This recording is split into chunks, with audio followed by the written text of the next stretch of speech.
Արդյոք քննարկում եք ԿՓ-ն, որ նախագիծը հավանության արժանացնեն, ավելի ճիշտ հանրաքվեի դնեն ստորագրություններով, որովհետև նաև 300,000 ստորագրության դեպքում կարող է սահմանադրության հանրաքվե կազմակերպվել։ Պրոցեսը սկսենք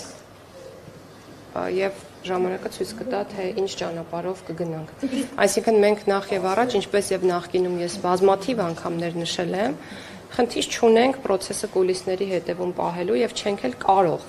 Մեր առաջին նպատակը հանրության ժողովրդի հետ քննարկումը սկսելն է, այդ էջը բացելն է։ Դրանից հետո մենք պետք է հասկանանք, թե ինչ արձագանք ենք ունենում հասարակությունից, մարդիկ ինչ են կարծում, մենք իրենց պետք է բացատրենք նոր կարգավորումները ինչի մասին են։ Մենք պետք է ստանանք առաջարկներ, մենք պետք է անենք փոփոխություններ, մենք պետք է վերջնականացնենք process-ը, հետո կհասկանանք, թե ինչ ճանապարհով ենք գնում։ Ցանկացած դեպքում չի նախագիծը ազգային ժողովի հավանության կարիք ունենում, այսինքն կա մի սցենար, երբ որ պետք չի լինելու։ Եկեք սցենարները թողնենք ապագայի քննարկման։